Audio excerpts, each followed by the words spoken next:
With the WINN FM News, I am Kevin Brown. Our top stories: ECCB Connects highlights regional financial initiatives and ECCU strengthening regional financial stability and oversight. Kim Collins Athletic Stadium renovation nears completion. Recent arrests and sentencing for firearm and drug-related offenses in St. Kitts and Nevis. Grenadians briefed on efforts of Hydrocarbon Technical Working Group to determine country's true oil and gas potential. St. Lucia Hospitality and Tourism Association addresses tourism challenges amid global tensions. Internationally, Myanmar earthquake death toll rises to more than 1,000 as hundreds trapped under rubble. Now, the details. Season 27 of ECCB Connects recently concluded, highlighting the Eastern Caribbean Central Bank's initiatives to strengthen financial stability and regulatory frameworks within the Eastern Caribbean Currency Union, ECCU. The program's ECCB in Action segment focused on key priorities including ease of opening a bank account, establishment of the Office of Financial Conduct and Inclusion, establishment of the Eastern Caribbean Financial Standards Board, deposit insurance, development of a financial inclusion strategy, and establishment of a regional regulator for citizenship by investment programs in the ECCU. Following the Monetary Council's approval of the concept note to establish the Eastern Caribbean Financial Standards Board, ECFSB, to regulate the non-bank financial sector in the ECCU, the ECCB has developed the proposed design, structure, and functions for the board. The ECFSB aims to create regulatory standards in 4 main areas: insurance and pensions, deposit-taking non-financial institutions such as credit unions, development banks, and building societies, anti-money laundering, combating the financing of terrorism and money services businesses, consumer protection and market conduct, and offshore banks, trusts, and mutual funds. The ECFSB will strengthen consumer protection and improve the balance of power between consumers and financial institutions. It will operate as a separate legal entity responsible for regional-level financial sector regulation and supervision. Chief Director Policy Tracy Polius explained. So while supervision will remain at the domestic level, regulation will take place at the regional level. But we will have participation from the national regulators in the establishment of the regulations at the regional level. It's important because as the Eastern Caribbean Currency Union moves towards the establishment of a single economic and financial space, we want to ensure that all financial institutions face the same regulatory framework in the conduct of business so that it makes it easier to do business. They face the same regulatory hurdles, the same framework, and so it's easier to submit regulatory returns, and there's less scope also for what we call regulatory arbitrage. Next steps include stakeholder discussions, drafting legislation, and presenting it to attorneys general for consultation and passage. The ECCB has engaged a consultant to support the draft of the legislative framework for establishing the ECFSB. Furthermore, ECCB Governor Timothy N.J. Antwine, chair of the Interim Regulatory Commission, has initiated consultations with stakeholders on establishing a regional regulator for citizenship by investment programs in the ECCU. The consultations commenced in March in St. Christopher and Nevis, then moved to the Commonwealth of Dominica, and will continue in Grenada this week. Engagements are scheduled to be held with stakeholders in St. Lucia and Antigua and Barbuda in April. The consultations aim to engage government representatives, the CBI industry, the media, and social partners, and focus on strengthening transparency, accountability, and integrity. Legal drafting consultant Lydia Elliott is developing the enabling legislative framework for the regional regulator, which will set common standards, regulate, supervise, enforce standards, investigate complaints, and facilitate information sharing. Legislative updates include the ECCB engaging a legislative consultant to update and complete the draft legislative framework for the insurance and pension sector in the ECCU. Additionally, networking meetings were held with the ECCU development banks under the theme assessing the dynamics of commercial deposits on the development banking mandate to discuss the current regulation and supervision of development banks. The ECCB also met with the heads of ECCU's social security systems, focusing on aging and financial sustainability with discussions led by Hiroshi Yamabana of the ILO and Dr. Patricia Morsch of PAHO. A regulatory oversight committee meeting guided by the theme Transforming the Eastern Caribbean Currency Union through Innovation was held virtually in early March. The ECCB's theme for 2025, Embracing Feedback Delivering Results, encapsulates its commitment to these initiatives. Dr. Denzel Douglas, Minister of Foreign Affairs for St. Kitts and Nevis, has clarified that the Federation is not involved in human trafficking in relation to the use of Cuban medical practitioners in the territory. Addressing a media conference on Friday, Dr. Douglas explained that the government has provided the United States with an outline of its cooperation with Cuban doctors, confirming that they are paid directly for their services. The arrangement between the St. Kitts and Nevis government and the Cuban providers of technical services, that arrangement is an arrangement that stands up anywhere in the world, because the arrangement is very similar to what we do make with our own local doctors and service providers generally to the government of St. Kitts and Nevis. Their salaries are paid directly to them into their accounts. The rate of pay is similar to what the government of St. Kitts and Nevis will pay to a doctor who is born in St. Kitts and Nevis and went away to study. This clarification comes amid growing concerns about how governments using Cuban health personnel manage payments. Some have raised alarms over allegations that the foreign governments pay the Cuban government directly, which then retains a portion of the funds before disbursing the remainder to the practitioners. U.S. Secretary of State Marco Rubio, who recently visited the Caribbean, expressed the United States administration's concerns regarding this issue. The doctors are not paid. You pay the Cuban government. The Cuban government decides how much of anything to give them. They take away their passports. They basically operate as forced labor in many places. Now, there are places that have better labor standards. Perhaps Jamaica is one of those, and that's fine. But I'm describing generally what the program has been. It has operated in that way in many parts of the world and placed these people in tremendous danger. And so I think we can all agree that the trafficking in labor, be they doctors or farm workers, is not something that we would want to be supportive of, and we find that to be an egregious practice on the part of the Cuban regime. Dr. Douglas emphasized that the St. Kitts and Nevis government treats Cuban doctors fairly and further reassured that the government does not withhold the passports of Cuban nationals working in the Federation. All of them are treated in the same way.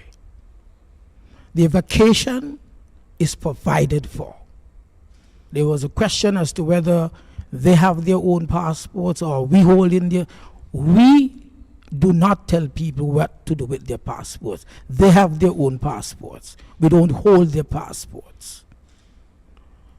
Whenever the time comes for the contract to be ended and they have to return to their countries, St. Kitts and Nevis does not in any way have to ask the Cuban government as to whether they can come home.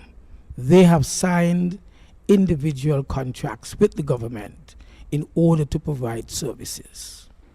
Their vacation period, everything is as normal as it would have been.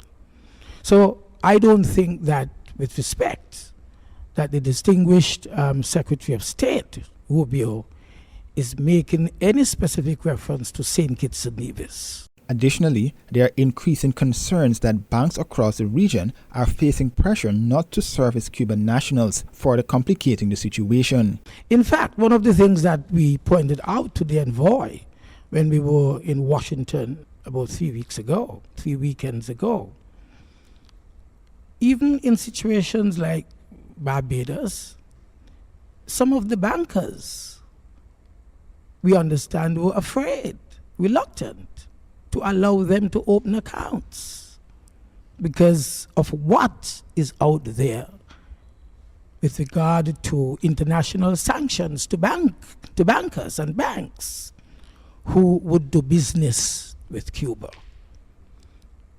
Luckily, when I came back here and I inquired, that did not seem to be a problem with our bankers here in St. Kitts and Nevis. So even at that point where there might have been a technical interpretation, there here in St. Kitts and Nevis, it doesn't apply. With Secretary Rubio now back in the United States, it remains to be seen how the Trump administration in Washington, D.C. will adjust its policies towards the region, especially in light of threats to revoke visas for Caribbean leaders and their families. Police and customs officials have made significant strides in intercepting illegal drugs entering the Federation. Anaya Fagan of Buckley's Courtyard has been charged with importing methamphetamine and cannabis.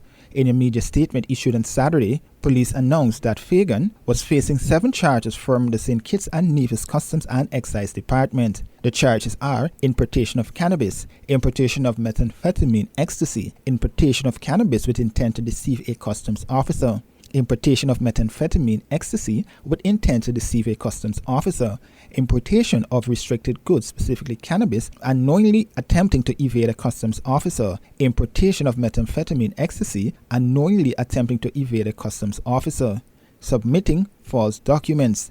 Police said the offenses occurred on March 20th, 2025 at Birdrock. Fagan was charged at the Bastille Police Station on March 27. The extensive renovation of the Kim Collins Athletic Stadium is nearing its end. Minister of Sports, the Honourable Samuel Duggins, highlighted the significant upgrades to the pavilion in a recent statement, noting the investment of over $2 million. The Kim Collins Athletic Stadium has been comprehensively revitalized, focusing on the pavilion. According to Minister Duggins, the project involved completely transforming the existing structure. Well, here at the Kim Collins Stadium, we are working to give the entire facility a complete overhaul, I would say. And I said that because from the pavilion itself, we started with ripping out everything. The necessity for such drastic measures became apparent upon inspection. We've seen the deplorable condition that everything was in once we got into office, and we got to work. The renovation project encompassed a wide array of improvements. Of course, we had to replace the seating, replace the bathroom facilities, the entire roofing had to be repaired. Tiling, electricals, we really had to go in and really rip apart the entire building and put it back together, and I think the guys did a masterpiece of a job. These changes are meant to bring the stadium to a higher standard. The financial commitment to the Kim Collins Athletic Stadium underscores the government's dedication to sports development. This has been a huge undertaking for the government. The facility itself, the Kim Collins Pavilion and surrounding areas, again pushing just over $2 million. And we recognize that the government has been keen on supporting athletics and the development of our athletes. And so that money was invested here because this is our premier facility and one we believe that will create shining lights like Kim Collins for our future. While the pavilion renovations represent a significant milestone, work continues on other aspects of the stadium, including installing a new athletic track. The Department of Sport confirmed that the site preparation is complete. As the project progresses, stakeholders eagerly await the completion of this premier athletic venue. Jaron Trotman, a resident of Zetlands Nevis, was apprehended by law enforcement and faces serious charges. Trotman has been formally charged with possession of cannabis with intent to supply, as well as obstruction following an operation conducted at his residence on March 19, 2025. According to official reports, the Royal St. Christopher and Nevis Police Force executed a search warrant at Trotman's premises, leading to the discovery of a quantity of vegetable material confirmed to be cannabis. Subsequently, Trotman was taken into custody and formally charged at the Charlestown Police Station on March 19, 2025. In a separate incident, Joash Phipps of Cleverly Hill, Sandy Point, St. Kitts, currently residing in Newcastle, Nevis, has been charged with possession of firearm and possession of ammunition. The alleged criminal acts are said to have occurred on March 21, 2025 in Sandy Point. The charges against Phipps stem from a search warrant executed at his former residence in Sandy Point. The operation involved a joint effort between the Royal St. Christopher and Nevis Police Force and the St. Kitts and Nevis Customs and Excise Department. The search resulted in the recovery of a .380 Accutech pistol, along with 5 matching .380 rounds of ammunition. The legal ramifications continue in another case. Shanika Gums of Webb's Ground, Nevis, has been sentenced to 12 months imprisonment. Gums was convicted of the offense of possession of firearm, a criminal act committed on January 11, 2021. She entered a guilty plea on February 4, 2025, acknowledging her culpability. Justice Ian Morley KC delivered the sentence on March 18, 2025 at the High Court in Bastyr, St. Kitts. Gums will receive credit for time already served while on remand. Moreover, she will be eligible for parole consideration after completing 1/3 of her sentence, contingent upon maintaining good behavior throughout her incarceration. In regional news, Grenadians briefed on efforts of Hydrocarbon Technical Working Group to determine country's true oil and gas potential, Grenada Broadcasting Network reports. Sisters and brothers, one well. We have several more wells which are even more exciting than the one they just found. In other words, Grenada can be a massive supplier of oil and gas. On the eve of Grenada's general election on March 13, 2018, then Prime Minister Dr. Keith Mitchell revealed the discovery of a commercially viable oil and gas off the island's coast. Many viewed this as a ploy to win votes. But fast forward 7 years, and under the new NDC government, the Grenada Hydrocarbons Technical Working Group, led by Nazim Burke, has been given an 18-month window to assess whether Grenada has the potential to commercially extract oil and gas. The theme for this exploration and development project is getting to know our true potential and doing something about it. The working group has already begun recruiting technical experts, secured a lead consultant, and re-engaged seismic companies. Plans include reactivating the Grenada, Trinidad and Tobago Collaboration Program involving the Commonwealth Secretariat and developing a comprehensive work program. While the working group has 18 months to determine if Grenada has oil and gas reserves, it could take up to 6 years before any extraction occurs if resources are found. Ironically, the quest to determine Grenada's oil and gas potential is far from new. It has been underway since 1996. Burke shared a brief history of past efforts to explore hydrocarbons during a town hall meeting in the south of the island on Wednesday. The then government of Grenada entered into a contract with an oil speculator from Texas, came in and was able to purchase all of Grenada's maritime acreage, was able to get a license to explore all of Grenada's maritime acreage for $19,000 a year. And when the government realized that they had made a very serious blunder, they walked away from the contract. So he sued the government, or at least took them to arbitration in the United States. And of course, the government of Grenada had to pay US lawyers to represent them, spending literally millions of dollars to defend the case. Before that case could be finished, the government entered into a second contract in which a Russian company came and said, listen, we are prepared to take over this license, but what we want you to do is agree that you will give us 11 blocks, and we in turn, we will pay $2.5 million for the lawsuit. They paid $1.9 million as far as we know. When the government changed in 2008, the lawsuit was finally won by us. That company, the Russian company, the Global Petroleum Group, as we know them, that company entered into the contract, and not very much happened, frankly, between 2008 and 2013 as far as that relationship was concerned, because the government took the position that until and unless there was evidence that the $2.5 million had been paid in full, they were not going to do business with the Russian company. Burke also mentioned that several large companies have shown interest in Grenada, reinforcing the belief that commercial oil and gas extraction is a real possibility. Grenada, as it presently stands, must have something. I believe that.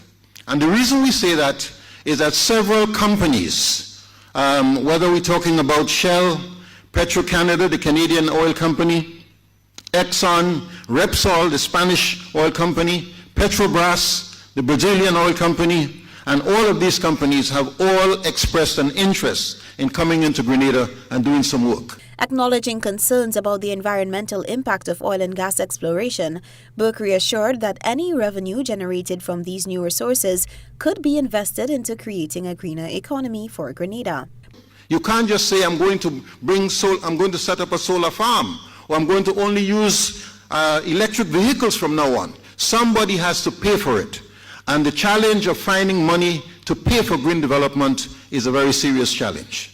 If we were able to find oil and gas, then of course we would be able to use some of the monies that we obtain from the oil and gas development to be able to finance our economy in a low-carbon and sustainable way. Burke also emphasized that the government aims to minimize the use of the consolidated fund for this project and seeks alternative funding resources to support their efforts. The group has committed to maintaining transparency throughout the process, ensuring the public remains informed as this initiative unfolds. Reporting for GBN News, Beverly Telesford.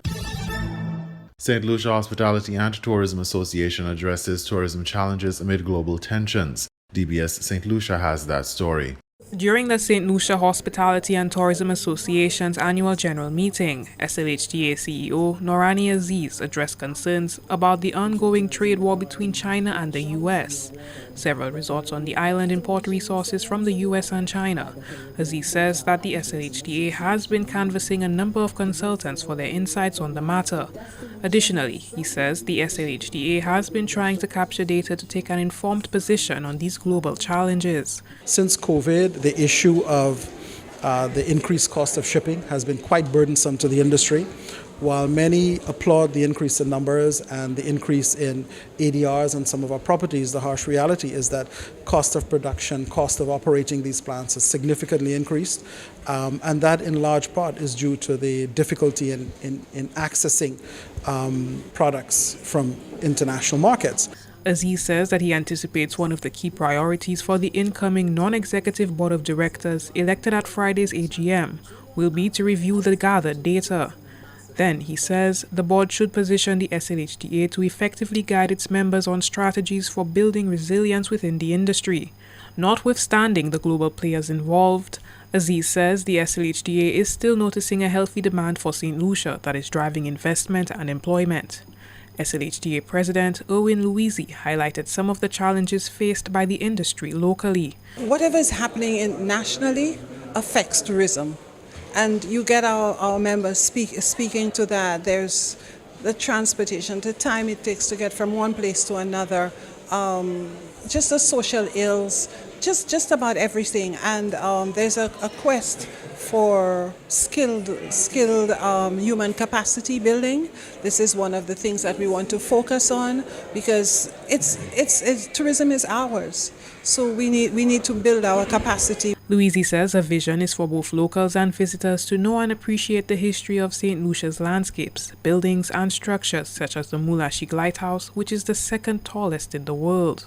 For the DBS News World, Miriam Montoot reporting. We now bring you these international reports. Rescue workers in Myanmar are digging for survivors after an earthquake caused devastation in Mandalay and other cities. More than 1,000 people are known to have died so far across Myanmar. Almost 2,500 others have been injured and the death toll is expected to rise significantly. The earthquake flattened many buildings in Myanmar's second largest city of Mandalay, and the military government quickly issued a rare appeal for international help. The US, EU and ASEAN have pledged support, and so has China. But relief efforts will be complicated by the continuing civil war. Rescue efforts are also continuing in the Thai capital Bangkok, where the quake brought down a skyscraper that was under construction, where dozens of workers are missing following that collapse. But officials say they've detected at least 15 people alive under the rubble. At least 6 people have been killed, and heavy machinery is being used to dig through that wreckage there in Bangkok. Meanwhile, the head of the Burmese military junta has visited Mandalay near the epicenter of the quake. General Min Aung Hlaing was shown on state TV near a damaged building. He has already invited all countries to offer help. China says it's sending rescue teams and around $14 million of emergency humanitarian assistance, which will begin arriving on Monday. Meanwhile, in Mandalay itself, rescue workers say the bodies of 12 preschool children and a teacher have been found in a collapsed kindergarten building, and they say around 40 other adults and children are also thought to have been in the building when it came down. Our correspondent Aruna Yanga has the latest. Monks cower as a building collapses in Mandalay, Myanmar's second largest city.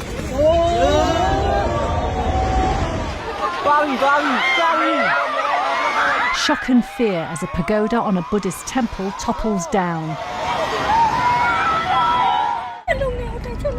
This is the effect of a 7.7 magnitude earthquake. Mandalay, 10 miles from the epicenter, is home to 1.5 million people. Infrastructure all over the country has been hit hard. Areas of the country are cut off, with roads concertinaed and cracked. 150 miles further south in the capital city of Naypyidaw, rows of injured people line the street outside a hospital. The authorities have appealed for blood donations. Rescuers try to free a mother trapped with her baby under a collapsed building. Myanmar was already suffering. It's in the grip of a civil war. Its military leader, Min Aung Hlaing, seized power in a coup in 2021. He issued a rare plea for help. He said, the death toll will increase. In some places, buildings collapsed and rescue operations continue. I also went and checked. I would like to request our people to support and help us, as we need to provide rescue operations widely. Help is arriving. Russia has sent rescuers with dogs, and the US has said it's ready to help despite recent cuts to overseas aid. Coming up here to the podium, we are awaiting any formal request. We are ready. The shocks also hit neighbouring Thailand. In the moments after the earthquake struck, people in Bangkok flee in panic as this shopping mall begins to shake. Also in Bangkok, rescuers have been working through the night after a 30-storey skyscraper under construction collapsed. Relatives wait fearfully for news of loved ones. Rescue dogs search through the remains of the building. Bridge connecting two buildings in Bangkok starts to move. On China's border with Myanmar, in Yunnan province, people race through the streets as buildings shudder. People run and are suddenly engulfed in water as a swimming pool on a floor above collapses. The focus for now is on Myanmar. No one knows how many are buried under the rubble. Locals say they're digging people out with their bare hands, and people daren't venture back into their homes. Many have spent the night outdoors, fearing more shockwaves to come. Aruna Iyengar, BBC News. To Bangkok in Thailand, of course, that rescue effort continues there at the 30-storey collapsed building. This was meant to be a government building, but of course it collapsed whilst it was still under construction. The workers are believed to be Thai and Burmese nationals. At the moment, 6 people are known to have died in that collapse, but officials there in Thailand say at least 15 people are believed to be alive under the rubble. They're known to be alive under the rubble. 100 people are still unaccounted for at the moment. Those rescue efforts continuing. It's now more than 24 hours after that major earthquake that struck in Thailand, of course, in Myanmar, pardon me, but of course the tremors were also felt in Bangkok there. For nearly 2 years, Ikram Abdelmoti would check from the rooftop of her home in Sudan's capital, Khartoum, and see if checkpoints set by the paramilitary rapid support forces were still down the road.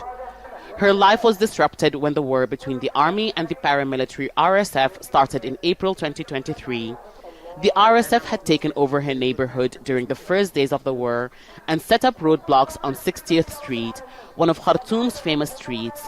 The army reclaimed control of the street days ago. Ikram says leaving home when the paramilitary was around was hard. 60th Street was full of roadblocks from start to end, 2 to 3 minutes apart, and they would interrogate you when you were out on the street. People used to suffer, especially the traders. They would steal your money, your phone, and accuse you of being part of the army, even if you were just a civilian. They would beat and humiliate everyone, even the children. Wijdan was 7 months pregnant when she left her home seeking safety during the first days of the conflict. She says roadblocks and constant interrogations by the RSF caused her to miscarry. The RSF got me on the street and forced me to move a lot. My twins died in my stomach. I came back to Khartoum City, but there were roadblocks and checkpoints. The RSF kept stopping me, asking for my papers, asking for proof that I'd had a caesarean operation. So I kept showing them the wound. I finally got home and I stayed there. Dozens of families stayed behind as residents who could fled the RSF. That meant living without access to basic services such as running water and electricity. This street gives a glimpse of what life was like under the paramilitary. Stores for food and other commodities have been looted and left bare. Trade and commercial buildings have been destroyed. Those who've remained say life has been hard, and now that the army is in control, hope for some return to normalcy. Khartoum's governor promised to restore basic services. We now have hospitals that have resumed operations, and we have functioning hospitals in parts of South Khartoum. We can build on that. We will get hospitals to work here as soon as possible. But water and electricity are the basics for us, along with humanitarian assistance for people here, and we are working on urgent interventions in these sectors. Amid the destruction and lack of services, residents along this street celebrate the army's victories. Those here say after nearly 2 years, they can now move about freely and take steps to return to the world they left behind when the war started. Hiba Morgan, Al Jazeera, Khartoum. How to prepare for a war or crisis when you have little experience with both. Many people in the Netherlands have found their way to so-called prep shops. First, we have the emergency radio. If you have no power and no batteries, you can charge it by using the hand crank. And then we have emergency ration. And this will feed up to 1 adult for 24 hours, and you can store it for 7 years. Products that should make people self-sufficient for at least 72 hours. After warning from NATO's chief and former Dutch Prime Minister Mark Rutte, more than 50% of Dutch people have bought emergency equipment or are planning to do so. Rutte gave this warning in December, anticipating reduced US support for NATO under Donald Trump. Danger is moving towards us at full speed. We must not look the other way. It is time to shift to a wartime mindset. As a result, prep shops like this one have seen orders multiply, with water purifiers especially popular. After 4 days, our water bottles are all finished, so it would be useful to know how to purify water ourselves. With most transactions now cashless, authorities have advised people to keep at least €500 in cash at home. I don't think anybody is expecting at this moment that a war would take the shape of, say, tanks rolling into The Hague. I think everybody's expecting that war at this moment manifests in different ways. Cyberspace, cyber war, but also the idea of sabotage. Being prepared for war is easier said than done for generations in Europe growing up in peacetime. While many have followed the advice from NATO and the EU, others blame political leaders for creating fear, with only one goal: to sell large defense spending to their citizens.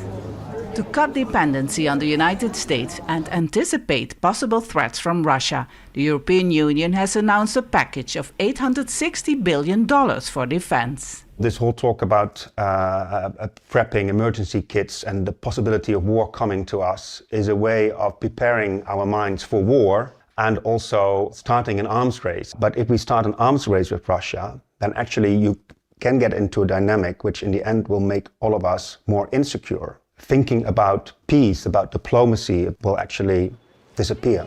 Fear-mongering or not, outside the prep shops, war or other emergencies still feels like something from the distant past. Stap Vassen, Al Jazeera, Utrecht.